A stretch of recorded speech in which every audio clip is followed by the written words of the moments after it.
Prayer for Owen Meany is my favorite book, and if it's not my favorite, it's in my top 5 for sure. It's one of those books you can't read in bed because your unsuccessfully stifled laughter will make it impossible for your spouse to sleep. It offers the full range of humor, from ridiculous situations through extraordinary characters to profound ironies. And the more times you read it, the funnier it gets. I also like it because it's very well crafted. It's full of those things that students of literature get excited about. Comparisons and contrasts, patterns and parallels, foil characters, and motifs. It's filled with symbolism, irony, and juxtaposition. It doesn't just make you think about literature stuff, though. It also makes you think about life, which is what great art always does. This novel is about faith and doubt. It opens with the line, "I am a Christian because of Owen Meany." This is an important book because it is an exploration of faith in a modern context. By modern, I don't mean that we have smartphones and smart cars. To be modern means we have a certain way of looking at the world and others and ourselves.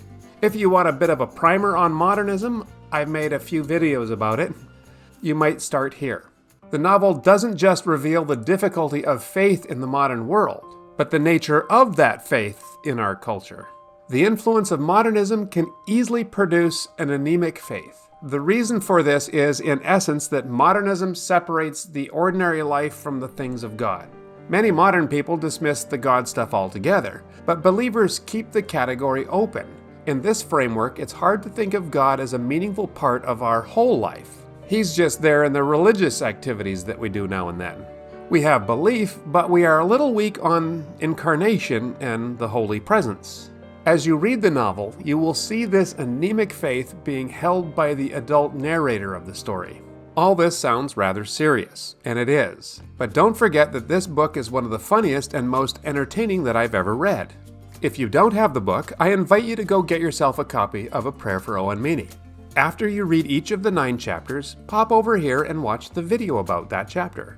I think it will enrich your enjoyment of the book, and it may be useful to help us understand our own struggle with faith in our modern world. But be sure to read the 3 epigraphs that precede the narrative. These little gems focus on the key ideas in the novel. Here's the first.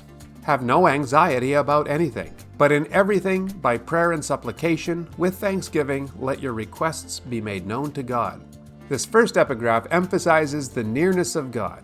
He's close enough that we can talk to him and ask things of him. It also suggests that awareness of God's presence alleviates anxiety. The second epigraph, not the least of my problems is that I can hardly even imagine what kind of an experience a genuine self-authenticating religious experience would be, without somehow destroying me in the process. How could God reveal himself in a way that would leave no room for doubt? If there were no room for doubt, there would be no room for me. Buechner points out that in the face of absolute certain evidence about God's existence, the individual believer would be annihilated. Irving takes this idea very seriously as he continuously undercuts religious certainty in the story. Or does he? And the third epigraph. Any Christian who is not a hero is a pig. As you read, attend to the connection between Christian faith and heroism.